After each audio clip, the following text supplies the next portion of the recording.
Now introducing your 2015 Illini Drive All-Stars. The sophomore social media guru from Naperville, Illinois, Mr. Jeff Omer. Second, the senior co-host and one half of the Twin Towers from St. Charles, Illinois, Steve Bourbon. Third, his counterpart, the always sarcastic and a fan of no team on the show, senior co-host Sam Sherman.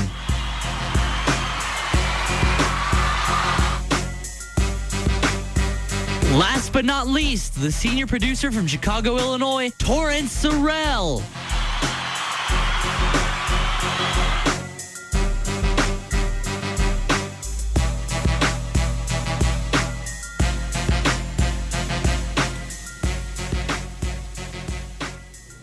Hello and welcome to Illini Drive here on WPGU 107.1. I'm Sam Sherman, joined alongside my guys, JJ Wilson, straight across from me, and we got Steve Bourbon actually in a new seat today. I'm in the big boy chair over here by Torrance. Steve is sitting at the producer's table where Jeff Omer usually sits, but Jeff's out today, but he will be back next Monday probably.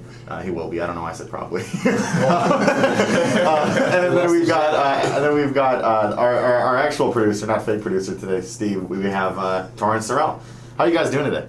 Good. It makes it sound like Jeff's in trouble. No. Jeff is not in trouble. Just to clarify, yeah. No, he's fine. No, he is fine. It's not like we suspended him. I thought you were gonna go like Tim Beckman. He's on the right process. He's back on the show. Jeff, we miss Jeff. He doesn't like when I say that I have many different guys, like my guy thing. It's all about like the diction of how you say it. It means everything. Yeah.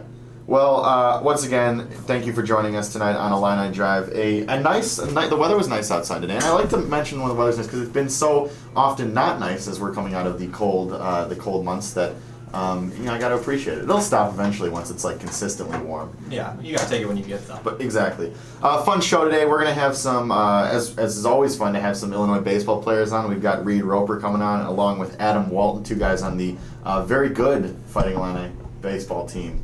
Who they're coming off they swept Northwestern. I think Steve, you were saying you want to talk about how important that rivalry is if there's a rivalry there.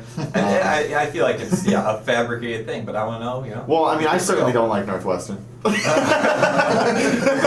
you're fueling the rivalry here. Yeah. So I mean, if they don't agree, I will push that my agenda. Maybe like get an injection, maybe like a benches clearing kind of thing. Maybe, yeah. Spice it up, yeah. But we're gonna actually start out the show talking about something we don't get to do very often, which is like preview something the day that it happens, because we're all obviously just once a week.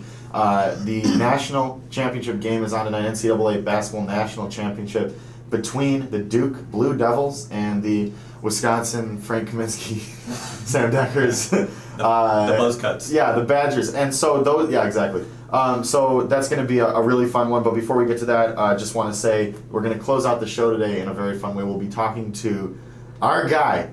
Actually, I'd say it's fair to call him our guy, Joey Gelman. It's like a throwback to first semester. Joey Gelman calling us from, where is he? Studying abroad in Spain. Yeah, we'll get clarification on that. He's been traveling. But obviously the baseball season started last night when the Cubs lost to the Cardinals at home. And much to Sam's delight. Well, it was much to my delight. But and JJ, you too. I just wanted to note, they're paying John Lester, $155 million, and he gets the loss. But it's okay. My White Sox are getting absolutely destroyed. It's over. I know. They've been executed 10-1. All right, it is over 10-1, but it's just one game.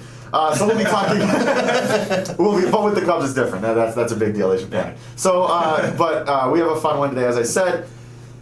And so we're excited to talk some baseball with Joey Gelman all the way from Spain. I don't even know what time it's. I want to find out. Can we find out what time it is there? We will ask. It was 7 hours ahead when I was in Italy, but I don't know geography well enough to We gotta find out. I gotta do the math because he said around our last segment it will be 2:00 over there. So it's probably He's doing something I would not do. Maybe almost one right now. Yeah. He's putting in that dedication. Yeah. Well, we will look Hope forward. we're not I look forward to a long distance call. I know, right? Can we afford that? Hey, we don't pay for that stuff.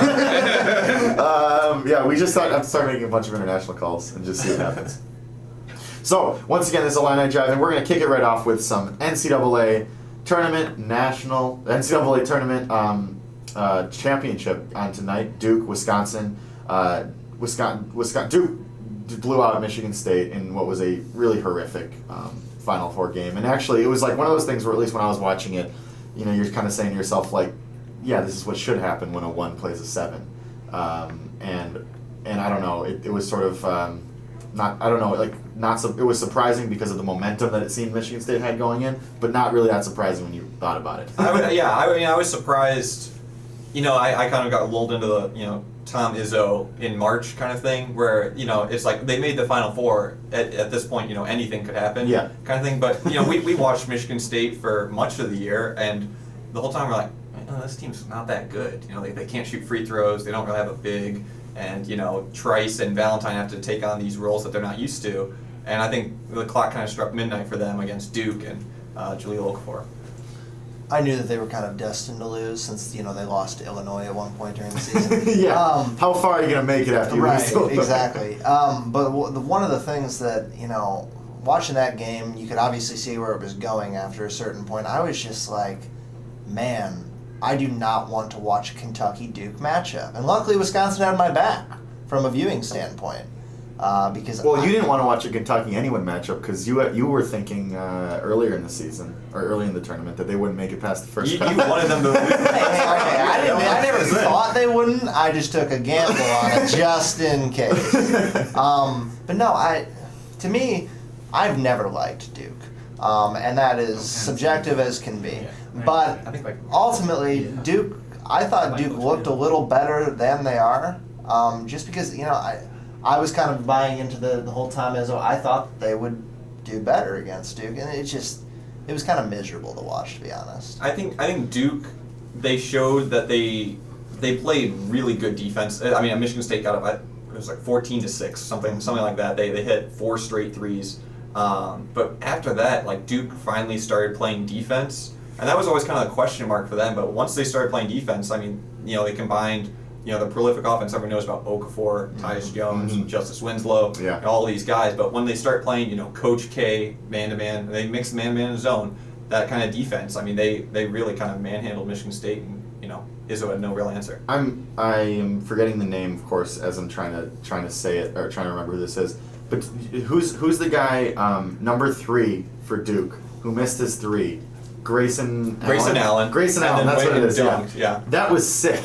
I thought he literally thought he missed the dunk, just like the way it happened, and then he was like trash talking the whole team, and Coach K thought the ball was still in play, so he'll be in the doghouse. He threw down, but so I mean when they have some guys on that team who are obviously future NBA talent, Absolutely. Lots of future guys, and it's kind of this new, somewhat new Coach K. Team where he's not going after the 4-year guys or the 3-4-year guys as much as he's going out for these one and done guys. But once but he's one of the greatest coaches of all time. He did figure out how to coach these kind of 1-year talents. And I think Winslow is one of these guys. Sam Decker is kind of the same way, where his draft stock is going to be a lot higher just because of this tournament. I mean, he's been unbelievable. This tournament, and at times, I mean, he's been the best player for Duke. I mean, even against Michigan State, they really, I don't think they got him enough touches. And when you have a 6'7" walk-on guarding probably the number 1 pick, like maybe you should get him the ball. But I mean, I think Winslow and Decker, both these guys that we'll see tonight, might get drafted a little bit earlier than maybe their value just because of how well they played this tournament. Exactly. And then on the other side of things, there was that absolutely phenomenal. Great game. Phenomenal. What should have a game? You know what though? The whole time I'm watching it, I'm saying, why couldn't this have not been the championship?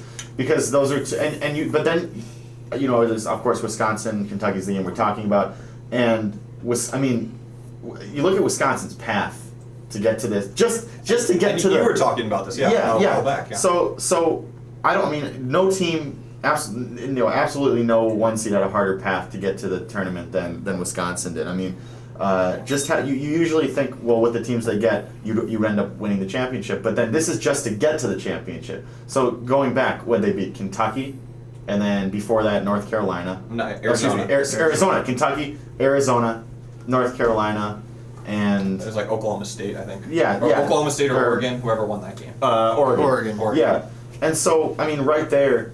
this path is incredible, and Wisconsin has just been playing their style of basketball. And that's suburban basketball. Yeah. And they're not straying from it, and it's been working against the Kentucky team that I don't think anyone throughout the season, it was always like it doesn't really matter what team in any other conference does, because Kentucky's going to win it all, and no question. And Wisconsin showed they can be beat. I feel like this game was one of those games in which it was just discipline over talent.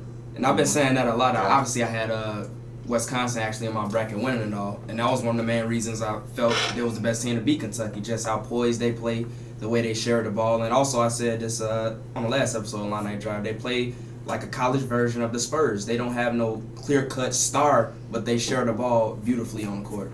And it's nice, like Steve said, Sam Dekker could be the best player on the team. It's nice when Kaminsky could be the best player on the team. Nigel Hayes could be good, but that's the type of style they play. I mean, I joke and say they play suburban basketball, but obviously they didn't win the games that way. So something must be going good for Bo Ryan. I know when we talked to Max a few weeks ago, he said Wisconsin was probably one of those teams that had a shot at taking down Kentucky, because we looked at the whole field before the tournament started and tried to figure out which ones had a chance. And it's funny you mentioned those three, Kaminsky, Hayes, and Dekker, because Kentucky, it was just kind of the minutes played. You have to really kind of add some additional respect to those players, because Kaminsky 37, Hayes 37, Dekker 34, and no one in Kentucky exceeded 33 minutes, which that just those extra minutes put in. And then the other significant factor I saw was just their free throw shooting, and that goes back down to their discipline as a team. They were 18 of 22 from the line. Kentucky only got there 10 times. Sure, they made 9 of them, but that additional drive to get to the foul line, that's just something you had to do to take advantage of Kentucky, and they executed it, well enough to win. I think we're finally seeing, the ceiling. Obviously, their national championship game, the ceiling doesn't get much higher. But, with Bo Ryan, I feel like for years and years he took sort of lightly recruited guys, put them into the system, and churned out, a team that's competitive in the Big Ten and, would be able to make a run in the tournament. But now you combine it with Sam Dekker was a top 20 player. Nigel Hayes was, well recruited. Frank Kaminsky obviously slipped through the cracks. He had a late growth spurt. You need guys like that. But when you infuse the program with raw talent to mix with their system, which obviously works. I mean, they've been doing the same thing. Even though they have these guys, they're still going to run 30 seconds off the clock and slow the game down to a crawl. But when they combine those two things, they've shown that they could be really good. And hey, the Big Ten had a down year this year, but they're in the national championship game. Yeah, exactly. And I think even to take that a step further, it looks like with the momentum that they've had and built to this point, it would appear that, why can't they just win the whole thing? But then, of course, you have to look to the other side, and I feel like, if you're looking at momentum, it's Wisconsin's to win, or Wisconsin to lose, I should say. But really, this is a really good Duke team. I'm looking at this team that has absolutely tremendous guard play. They've obviously got Okafor down low. Coaching is not a not a concern. Not a concern. Yeah.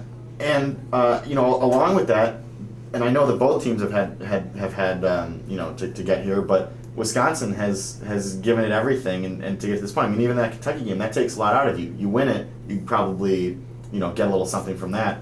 But still, I don't know. I just think it's tough. I don't like using fair or unfair in this kind of situation, but it's like this path that they've had just to get to the national championship when they're probably the best team in the nation and they've shown that, but they still just could go down from fatigue. I don't even know if that plays in at this point, but I don't know. We'll have to see at the end of games, because their bench really isn't that deep. When you think about it, they've got a couple role players. Duyan, Trey Jackson comes in, but outside of that, they really don't have guys that they can rely on off the bench. And so Kaminsky and Dekker, even Gasser are gonna have to play 37 minutes again tonight. And so we'll see. It's a national championship game. Like this is what you live for. I don't expect them to come out sluggish or anything. But you're right. At the end of the game is, I think, when you'd see that. Right. Yeah. But again, for them, you talk about their draw, another chance to avenge a loss. They just checked one out of their ledger from Kentucky from last year. They get to play Duke, a team they played in the Big Ten ACC Challenge back in December. Get another shot at them, so they're looking forward to that. Well, I think it's how much Duke can make those minutes hurt. Yeah. If those 37 minutes are like Kentucky, maybe they can survive with a win. But if they make them hurt even just a minute or two longer, it could change the game. Yeah. So I mean, let's actually talk about some of the matchups here. I know that the big one is obviously Okafor against Kaminsky, but I'm really looking at the two guys I mentioned earlier, Winslow versus Decker. And Decker, in the regular season, we watched him, and I know personally, I always wondered why. He really hadn't put it all together and had great numbers. I mean, he's a 13-point per game guy, 30% from three. Well, now in the tournament, he's hit the nitrous here, and he's at 19 and 50% from three. So I mean, I think whoever kind of wins that matchup definitely is going to win the game. I think that with Decker, I mean, he's a guy that I have been unfairly hard on, going in terms of going throughout this in his career. I mean, his 3 years or 2 years here. He's a junior. Or no, excuse me, 3 years in. And just because I always kind of wondered when he goes up against a Kentucky, how is he going to do? But he had some scores in that game where I was like, I'm done doubting because he's able to figure out ways to score. He's hit some incredible threes. He's hit huge threes in big moments. But then you say, well, if you can stop him out there, or if you let those in, can you stop him down low, like when he's driving and stuff? And that's a part of the game that hasn't really gone away for him, even against probably more athletic guys. So that'll be an interesting matchup to watch. But I think just really quick with Kaminsky, I think that offensively he's going to be fine. He always seems to drop more than 20 plus points in in the tournament. I think the biggest question is how can he handle Okafor on defense, because I know that Carl Anthony Towns obviously is maybe going to be 1 or 2 in the draft. Yeah. But Kaminsky was having a bit of a hard time against him, as I think anyone in the nation would. But it's not a big drop off from him and Jaleel is right at the top. I think in the first half of that Kentucky game, I feel like Carl Anthony Towns got pumped a little bit. I mean, we saw it in the second half. He got, I think it was 3 straight offensive possessions, all in a row. So he kind of turned it on late, but I think Towns was surprised with how well Kaminsky held his own. Frankly, I was too. So I think it should be a good matchup there, but we talk about it all the time. If Kaminsky gets into foul trouble, well, then what? We don't really know what they have at center behind him, and so I think that could be kind of a breaking point if that comes to fruition. Well, I think Hayes is going to also be very important because he's been relatively quiet too, so he can come out of nowhere. Yeah. And maybe they'll underestimate him. Maybe they won't because of his last game. But he wasn't terrific against Arizona. But he could surprise you. Yeah, he's a guy, only a sophomore. They've got to marinate up there in Madison for a couple years, so he'll be, I'm sure, a terror in the Big Ten in 2 years. We got to go to break, but quickly, any predictions from you fellas? I'm looking at Duke as a really tough team for Wisconsin to have to close this thing out with. But I think that with the it's rare to see this much momentum and this many challenges and tests won by a team like Wisconsin. So I think that with everything they've got going for them, I think Wisconsin's going to take it. I'm going to take the end because Duke always finds a way to upset me. So 71-64 Duke. All right, I mean, this is such a toss-up, but I don't know. I think it's going to be Duke. I don't know. Don't bet against Coach K. I don't know. I think that's a rule to go by. Well, we will see in a couple of hours what that outcome is. Again, I'm in like you said before, a down year for the Big Ten, but hey. Look where they started from the bottom, and now we're getting into trouble. We go there. When we return, I actually apologize for that sincerely. When we return, we have 2 members from the Illinois baseball team, Reed Roper and Adam Walton, joining us in studio. This is Illini Drive. Hi, this is Champaign Mayor Don Gerard, and I'm concerned about 4 things, and that would be police, fire, public works, and Illini sports. That's why I tune into Illini Drive at 6 p.m. on Mondays on WPGU 107.1 FM. Welcome back to Illini Drive here on 107.1. We are now joined with baseball players for the Illinois baseball team, Reed Roper and Adam Walton. How you guys doing today? Doing well. Thanks for having us. Yeah, so kind of a big weekend over at Northwestern. So I guess one of the questions we definitely wanted to ask, we know how it is with some of the other sports, but how is it with the rivalry in Northwestern, that upstate rivalry with them? Because I know you guys play a lot of Illinois teams in the state, but what is it like with Northwestern specifically? I think it's probably different for both of us. For For me, I'm from the north suburbs, so I'm 20 minutes from Northwestern, and I know a bunch of guys on their team. So for me, it's always fun to play them. It's definitely a rivalry. Definitely want to come out and beat them. The shortstop ahead of me in high school, who was like my mentor all the way through. He's on their team. He's their center fielder. So getting to play against him and different friends. It's definitely a rivalry game, but it's a fun rivalry. Definitely like respect for both sides, and so it's like a rivalry, but probably different for me than it is for Reed. Yeah, I probably have a different perspective.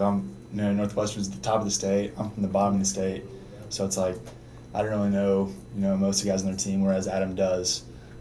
So for me, it's kind of just another series for me. There is that Illinois rivalry, so to speak, but for me, it's kind of just another series. What do you guys think of the whole Chicago's Big Ten team thing? Because that cracks me up every time. Just because. I don't know. Just because you kind of buy Chicago doesn't mean that you own Chicago. I mean, I just kind of want to get your guys' take on that. I laugh at it too, I guess. Yeah, right. I guess this year, basketball beat them twice, football beat them, we swept them. So, not to be rude, but it looks like it's not really. No, it's not rude. It's just that's Please. what happened. Yeah. Please be rude. They've got to find. I guess they had to find some slogan. That's what they came up with. As of right now, I guess it doesn't really work. But So if you could create a slogan for them, for you guys, for us, Well, you guys are. Is it Bad Boys of the Big Ten? Is that what you're rolling? We have a couple relievers in here, and that's what they told us. yeah. #BBBT, Bad Boys of the Big Ten. I like that. We come out during our pregame. We come out to Bad Boys for life. There you go. Very nice. So coming off this weekend, sweeping Northwestern, putting up, was it 17-2? I mean, what was that game like? Just getting hit after hit and run after run. It was a lot of fun. Those games were fun. A lot of offense. It's a fun day at the park. Sun shining, good crowd. Hearing the Illinois 5 songs over and over again because we're scoring so many runs. That's always good. So just overall, just a fun day at the park. Sure, it was a lot more fun for Reed. He had 5 hits. Yeah. So it was fun for me as well. Anytime you can score that many runs and I see everyone do that well, it's always fun. Yeah, Reed, I want to ask you. You're 5 for 6, double short of the cycle. I mean, did you ever think, try and get a single and leg it out to a double? Did you have that opportunity? No, I didn't think I had the opportunity. Okay. I mean, the ones I hit, I thought were no doubt singles. So if I would have tried to stretch it to a double, I don't know. It would have been. I don't know how that would have gone with Coach Harlow. He had no chance of making it. You guys have obviously had a lot of success this season so far, and I'm just wondering because there was a lot of hype coming into the season. Does it start out immediately where kind of that hype goes away and then it's just not goes away, but then you start producing those results and understanding that it's you got to produce. I mean, did that go away early in the season, or has it been now that you've sort of started to settle in a little more? I think it was pretty much early in the season just because we've got a veteran club. Last year there was hype around us as well, not as much.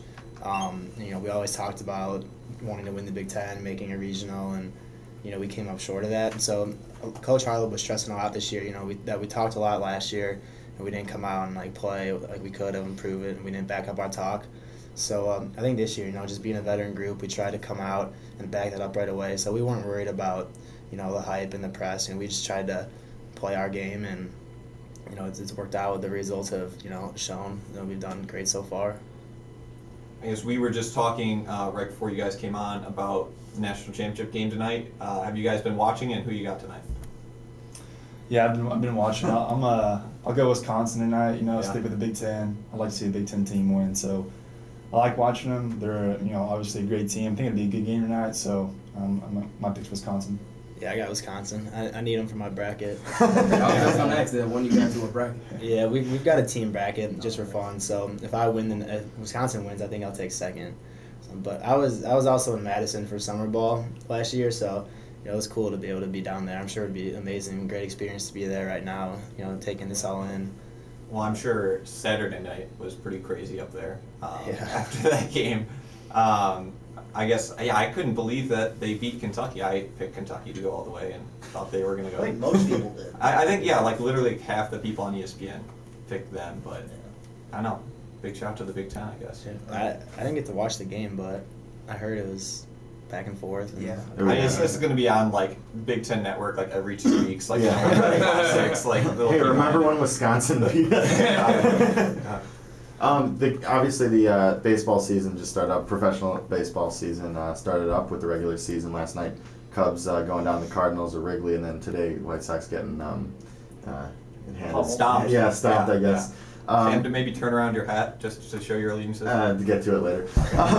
It's just flowers. What are you talking about? I just have flowers on my head. It's a White Sox hat. Yeah, it's a White Sox hat. Do you guys? Is it tough to kind of get into the fandom of the professional baseball when you guys are right in the the heat of things for your own season?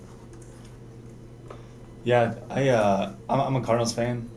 So I like following them too, but I think it's kind of tough when you're in your own season to follow that closely, or maybe as closely as I would like to. I check the scores and watch my TV when I can, but maybe not follow them as close as I would like to. Yeah, unfortunately, I'm a Cubs fan. So I think, just like Reed said, I follow them a lot more during the summer, and when we come back to school in the fall, it's just easier with our schedule not being as hectic. I would like to watch as many games as I can right now, but just don't get the opportunity to watch that many. What's your take on the Cubs? How many years away are they? 2. 2? Maybe? I think that's fair. I think they're gonna be good this year, and they'll have a shot to make the playoffs. I don't think they'll make it. I think next year they'll be a playoff team, and the year after that they'll be a legit contender. I would say if you said 0 years away, I might lose a little respect. Yeah.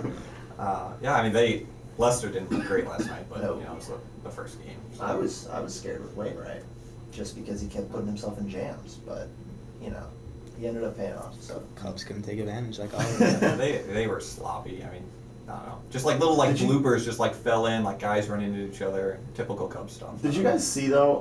We talked a little bit before the show, but did you guys see that people had the whole bathroom situation at Wrigley last night? Did you guys catch this? No. So obviously with all the renovations going on there and there's the construction, they had people waiting 45 plus minutes for the bathroom, but in at least one bathroom, because there were photos from it, people were peeing in cups. There was a corner with a bunch of pee cups there. Where people just couldn't hold. What's weird though is you get to the bathroom, you wait 45 minutes, and then the pee cups were in the bathroom, so that means they were actually in the bathroom when they used them. I think. Right, if you're in the bathroom, why are you going in the cup? Or did you just walk into the bathroom with it? Yeah. I don't want to carry that with me. I don't know. Do you guys still when you're playing baseball at this level? I'm sure growing up you had guys that you looked up to, but is it still fun to watch guys and is there still any modeling your game after certain pros? Yeah, I think so. Growing up, I was always a big Derek Jeter fan. So it'll be weird this year not seeing him out there, But I think it's also cool just, playing with we've played with guys that are playing up there now, through guys that got drafted in high school or college. We know a bunch of guys in the minors, a couple in the bigs. So it's cool being able to watch them and see what they can do, just knowing that you played against them and you get to watch them on the big screen now. Yeah, I would agree with that. Guys that have played in summer leagues or played against, like to follow them, and some of them made it to the big leagues, so it's kind of cool to say you played against them or played with them. When I was little, I used to the Cardinals lineup. I would go through and try model imitate their batting stance. Mm-hmm. So I don't do that now. Who were your guys? Who'd you imitate? I was pretty good. David Eckstein. Oh, nice. The bent over, choke up. Yeah. You got pretty good pull holes too, I think. So. And you're not just a guy that gets to imitate in the batter's box. You get to kind of imitate any position you want. You get up on the mound sometimes too. What's it like kind of being that player that gets to play all these different positions? It's enjoyable. It's fun. I like playing the whole game in the field and coming in and pitching. Something I enjoy. And the save opportunities when they come. I think it's an honor to be able to do that. At Big Ten University, be able to play a two-way. There's not many guys that do that, so I think it's just a great honor. Thankful for the opportunity Coach Rob's given me. So, obviously, for you guys, Tyler J's been outstanding, and he has a lot of hype around him as far as going to the next level and draft-wise. I guess, do you guys let him know about that, or what's that kind of like, or how does he handle some of those expectations? He's been great about it, honestly. he brings a bunch of scouts to every single game. There's always a bunch of press out there for him, and you see everything in the media and on Twitter, Instagram, Facebook about him. But he's still the same Tyler, the same kid that he was last year before he got all this press and the notoriety. So he's handled it, the best that I think he probably could. So he's still humble. It's fun to mess around with him about it. I know a bunch of the pitchers always say like they're gonna live in his basement. Yeah, we had some guys in here a few weeks ago that were saying that he makes it pro, we all make it pro. They're trying to be in his entourage and all that. But it's great. It's so much fun watching him pitch. And he's been great about how he's handled it all. And I've always wondered from your guys' point of view, when he brings out those scouts, that kind of gives you guys an opportunity to show your bit too. So is that, I imagine you like that. It helps everybody, honestly. Him, and especially him being a closer, they have to stay throughout the whole game. So if he was a starter, he could throw his 5-6 innings, they could leave. But now, they have to stay the full game to see him. So I think it's helped a bunch of guys on our team this year. So what I'm hearing is it's a plot. It's you guys designed it this way. Exactly. Yeah. So I guess upcoming this week, I know you play Eastern tomorrow, and then after that, what's your guys' schedule look like? Got St. Louis at home on Wednesday, and then we go Saturday, Sunday, Monday against Purdue.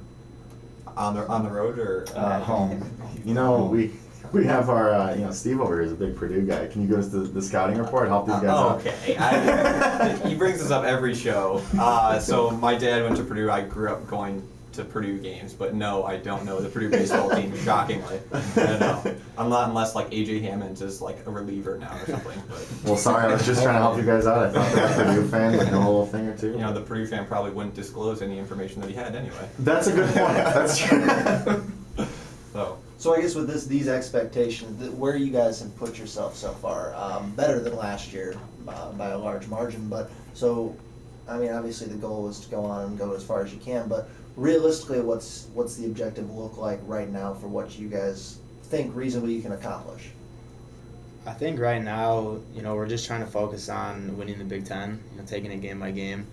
That's something I haven't done since I've been here, is win a championship. So I think we would, love to win the Big Ten, and hope from there put ourselves in a position to host a regional. That's huge, just being able to play at home for that weekend, not having to go on the road, and just kind of try to take it step by step. Not look too far ahead. What do you think? Yeah, I agree with the Big Ten regular season championship. I think that's that's definitely a goal. And then the next step would be the Big Ten tournament championship. Win that, and then from there, it's on to the regional. If we can put ourselves in a position to maybe host, do that. So those right there are probably 3 goals right now. I want a ring. I want to win the Big Ten. Yeah, absolutely. Reed's got a ring, but I want one. You guys got it. All right. You need one for each hand. Right? Yeah. So, it works for everybody. Yeah, I'll take 2. All right, well, guys, we got to go to break, but thanks so much for coming on, and best of luck the rest of the season. Thank you guys for having us. Yeah, thanks for having us. All right, we'll be right back right after this.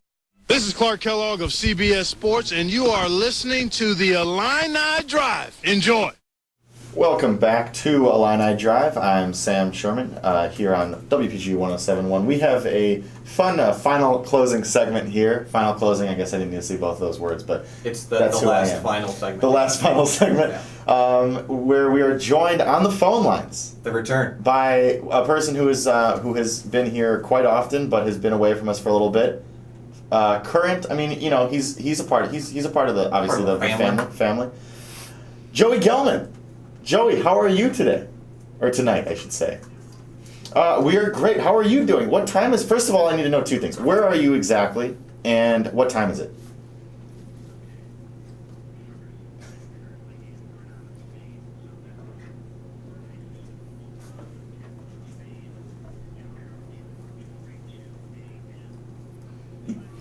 No, I was going to say I wouldn't do this. I'm glad you decided to stay up just to get back on the show. So how are you watching the national championship game then? Or are you planning on getting to watch it?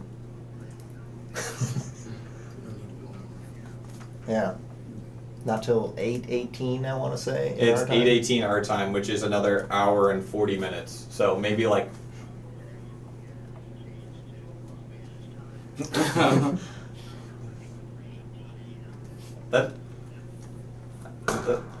Have you been able to keep up with the tournament at all? Or is just the timing not worked out?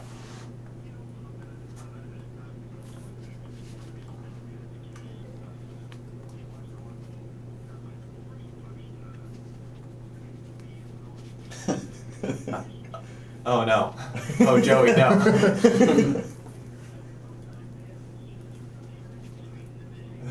Well, I was gonna say, like, you know, we have you on. We're gonna talk some baseball in a second, but it's like I almost want to just be like, you know, let's just talk about like the world. Let's talk about things like outside of the sport, just bad sports, bad Illinois sports. I was gonna say this is like the scene in Austin Powers, my favorite movie, when he wakes up in the '90s. He's watching like the videos of like stuff that happened. Like that's what we're doing right now. Yeah, for Joey, yeah. Yeah.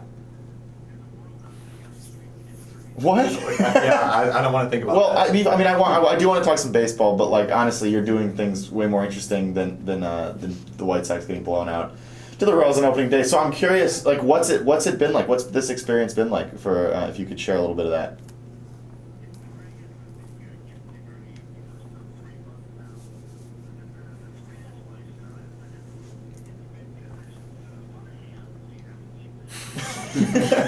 I didn't know that. That's the most like random thing I've heard. I know, right?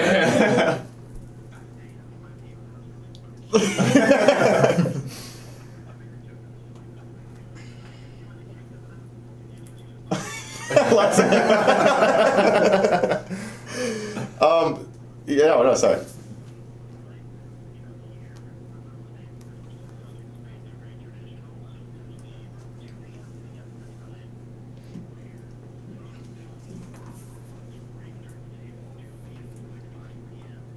Steve does that anyway. Yeah.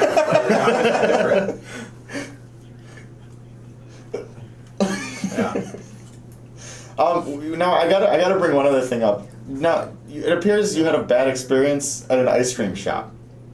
Please, I hope there's a great story. I need to know because you know you posted some photos, but I still had no idea how that would have happened. So first of all, are you okay? Second, let's hope you're okay because we want to find out how this happened.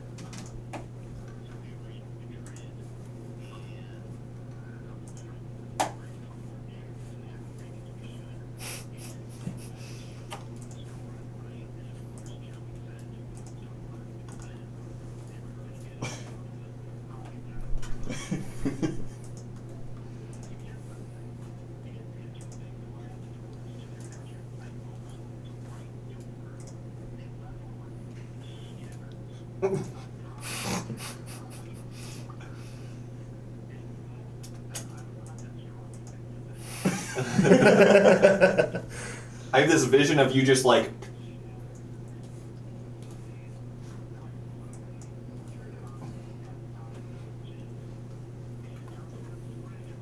And you didn't get, like, they didn't compensate you with ice cream or, like, anything?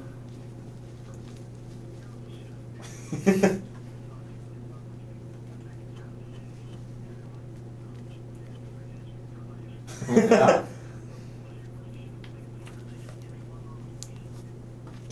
Jeez.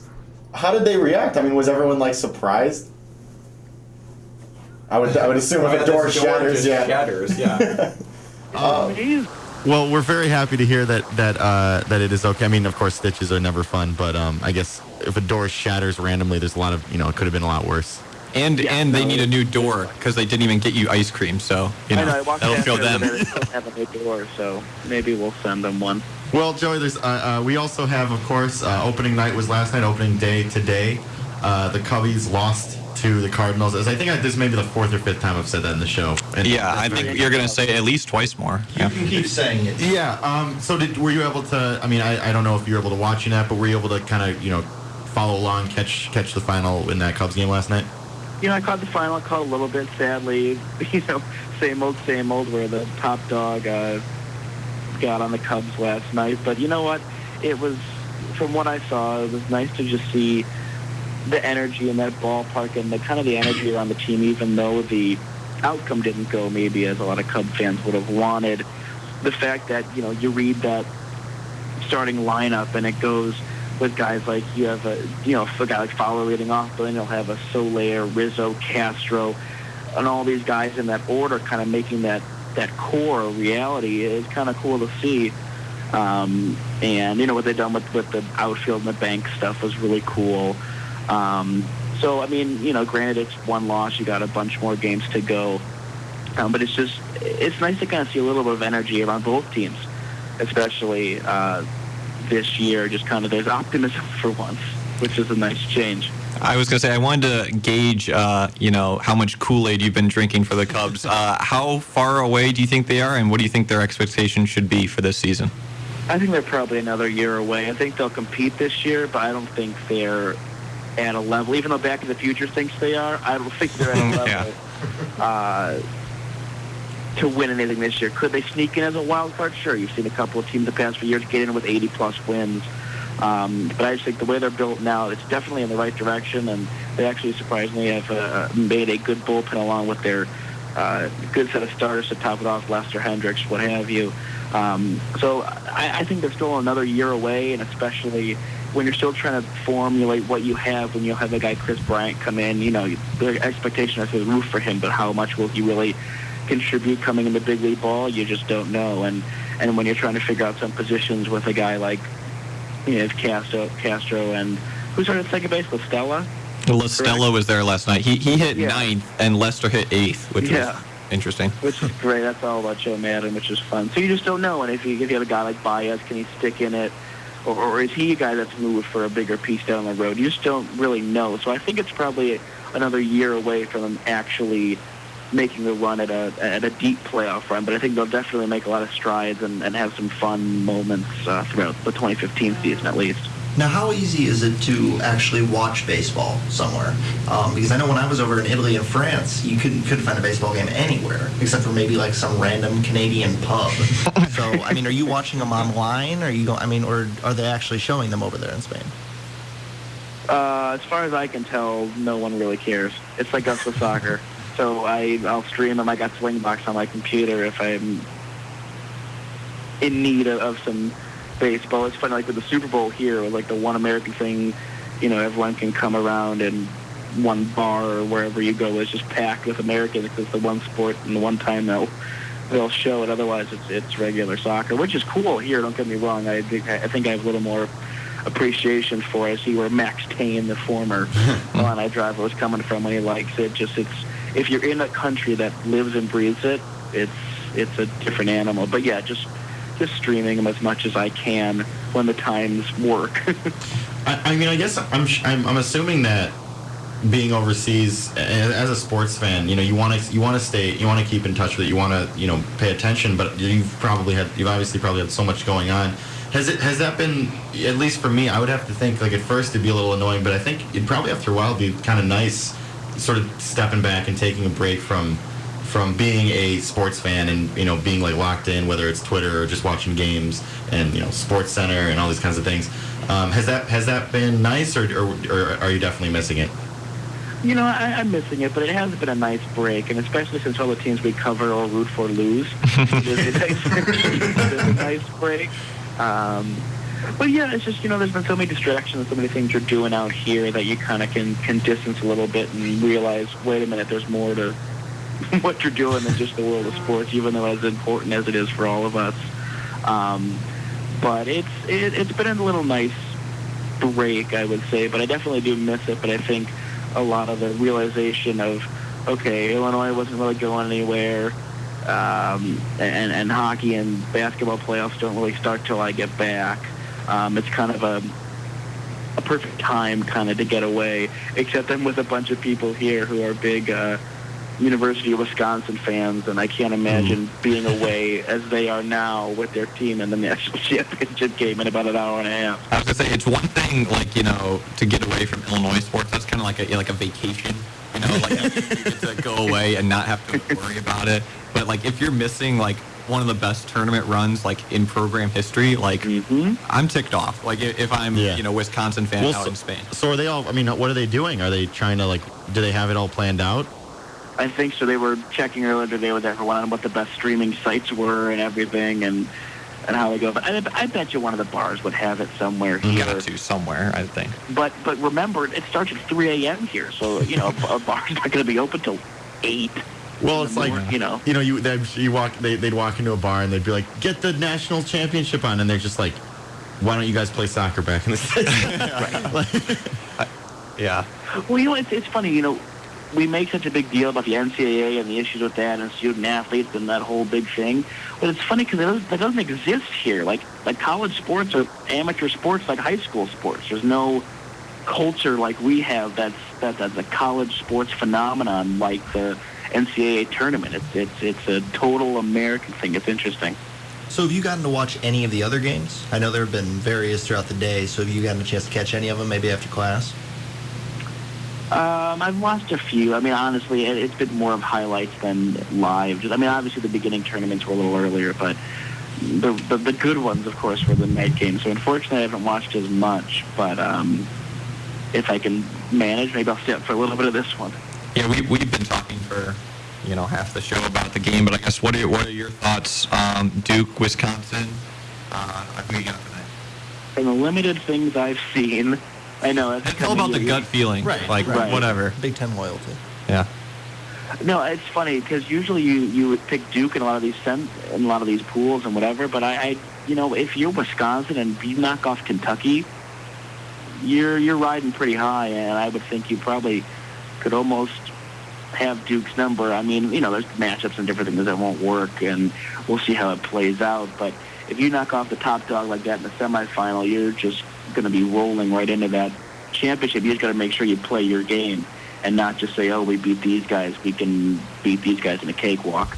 So I may have to give the edge to the Big Ten, and also because in my daily Illini bracket, of course, the only one that I'm not paying for or getting paid for, I have Wisconsin winning in that one.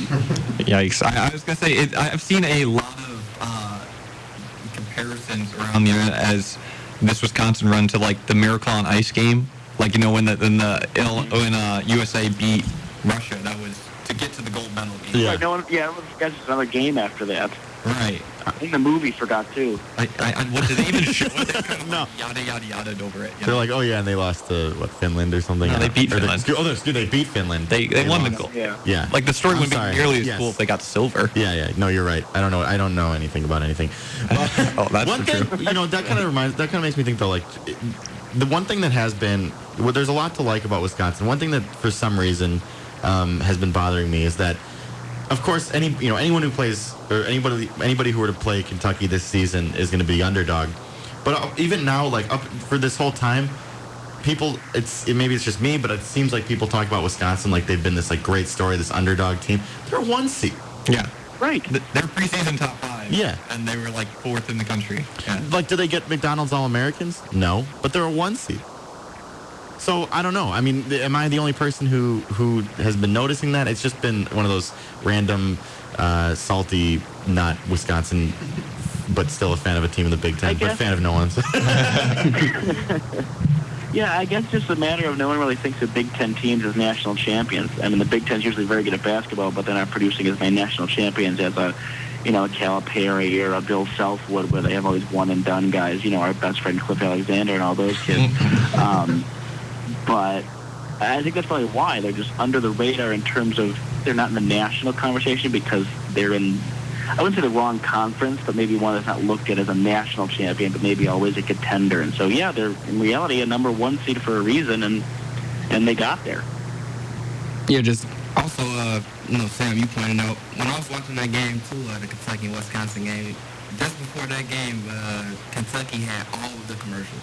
Wisconsin had nothing. That was something that was just crazy, too. And there's just the fact that they were 1 seed, too. Like I said in the first segment, I don't know if it's just the way they play, and it's considered, I guess, boring basketball. People used to that fast pace, throwing alley-oops, interest in basketball. But, I mean, it's almost the same case, going NBA-wise. When the Spurs play the Heat, playing, obviously, a talented team. LeBron James was obviously the most talented person on the court.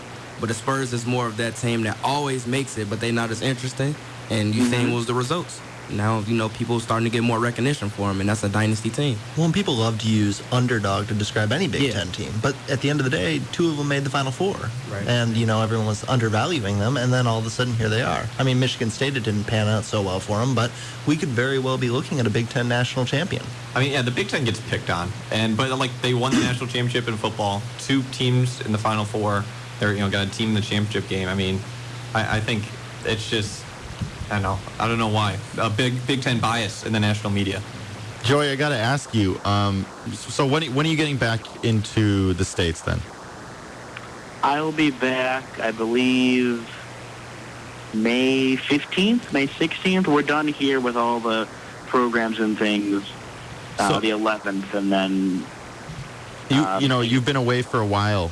Is there something that you've been really looking forward to getting back and doing something that you're used to here in the United States that wasn't out there, or is there something that you've been thinking about? Taco Bell is I mean, an seeing all you acceptable answer. crazies, of course, will be a nice change, even though you'll be real people when I get back. No, not exactly. Not quite. Not yet. I mean, not off into the world. We'll still be. Okay. We'll be around. Yeah, we'll be around. Somewhere. Oh, good. And then, no, I don't know. I'll give you my secretary's number. You can. Yeah, his name's Florence. So there hasn't been a certain food that you've been missing or anything like that. I mean, obviously you might be a little bit afraid of ice cream for a while, but No, not really. I don't know. It's adapted pretty well. The one thing, some people keep mentioning, the little bit of, wow, we miss Portillo's, and that one's starting to hit me right now, and it's April.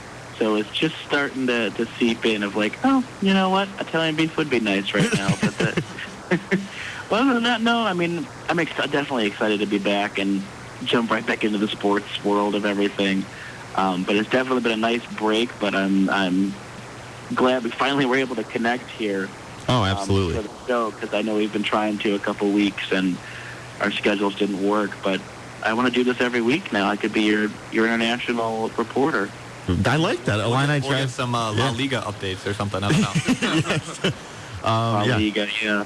Actually, I have to say, before, I know you guys are cutting to a break here, but it's I'm in Granada, whose team is basically going to be relegated at the end of the year, meaning the bottom 3 teams go to the 2nd division of the league. But they had Barcelona in town a few weeks back, and so we went to that one, and it was just, you go to see them play, and you go to see a guy like Messi and Suarez and Neymar, and it's pretty cool to see them live. And actually, a couple of buddies went to the Madrid-Granada game yesterday, where Madrid won 9-1, and Ronaldo scored 5 goals. Yeah. So you're saying it's a lot like watching Illinois Ohio State at the Horseshoe? Mm-hmm, absolutely. Okay, just making sure. It is sad to me to hear that Madrid actually didn't score or whatever, get as many goals as the Royals scored against the White Sox today. It's like me and my stitches. I got 9. I wanted 10. I didn't get there. You just didn't get. Didn't get there. We all fall short sometimes, Joey. It's okay. Well, Joey, thank you so much for joining us all the way from Granada, Spain. We are looking forward. Enjoy the rest of that trip. I'm very jealous. I'm sure you've had a very nice time, and thanks for joining us at 2 a.m. now. I think it's about to be. So we always enjoy talking to you. Thanks, boys. Appreciate it. Have fun with the rest of the show and the rest of the year on it, and I look forward to checking in with you guys soon, hopefully for some good Illinois news. Get some rest, Joey. Perfect. Thanks, guys. Talk to you soon. All right, talk soon. That was Joey Gelman, a part of the family here on Illini Drive, a host earlier in the year. He was a host over here. He's the host. We still haven't replaced him. We're a 3-man co-host now. Yeah, no, we have not replaced him, and we always like talking to Joey, and very cool experience to be able to. I mean, it's not something I've been able to do yet. Just travel to that length for that amount of time, but yeah, so always good to talk to Joey. And we will see him soon. That's going to do it today for Illini Drive. Actually, you know what? I'm just realizing something. We should preview this. I apologize. JJ had brought something up, and at first it wasn't clicking, but now it is. We have something very exciting to preview that's going to be happening next week, thanks to JJ Wilson. JJ, why don't you talk about that? Tomorrow, the 3 of us are going to meet with Illinois head football coach Tim Beckman in his office. to discuss the spring game and looking forward to year 4. So we will be airing that pre-recorded interview for an entire segment next Monday before the spring game. So he will be talking everything from spring game to next season. I'm sure we'll get a few families mixed in there. But, we're very excited to actually be able to sit down one-on-one with Coach and, kind of go guns loose. It was one-on-one. Right. Right. No, every man for himself. It's gonna be a fun time, and just to talk to a coach who we've obviously talked about on the show before, but definitely a fun guy, and just to see going forward what's gonna look like. Well, thank you so much for listening to Illini Drive this week on WPGU 107.1. I'm Sam Sherman, once again joined alongside JJ Wilson, Steve Bourbon, and Torrance Sorrell. Steve, how was the producer chair today? It was cozy. Cozy? All right. Yeah. Well, stay tuned next week again. We will have that Beckman interview for you next week, and I hope everybody has a great rest of the week.